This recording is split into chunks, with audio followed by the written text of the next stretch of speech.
Ang ating word of the Norte for this fresh Monday morning ay ang salitang sobra.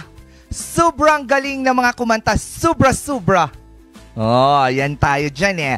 At sa Ibaloy niyan, ang salitang sobra ay nan-kadaing. Nan-kadaing eramangansyon. Oy, mangansyon. Oo, sa Ilocano, pirmi. Pirmi tilaing na dagijay nagkanta. Oh. Diba? Permiti laing na. Pero yung sobra minsan iba din yan eh. Ano? Napalalo ko na. Napalalo. Kalinga amod. Amod laing dya mangayog.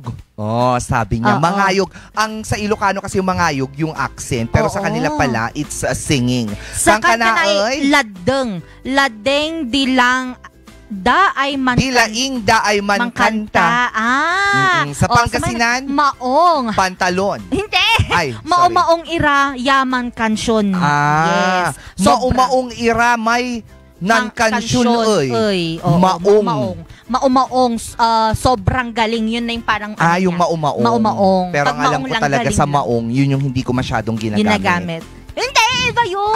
Sorry. Ano yun ng tela, iba. Paano yun? Paano nyo tawagin ng maong? Maong, karson. Yes. Karson. Wala na siyang specific na karson. Basta karson na lang siya. Social, Pero ang dami nating natutunan ngayon, sobra. Parang kapag kahapon, kapag inilocano mo yung sobrang galing nilang sumayaw, na permiti la inda nga nagsala. Sa Pangasinan, maong iran nansayaw. Nansayaw.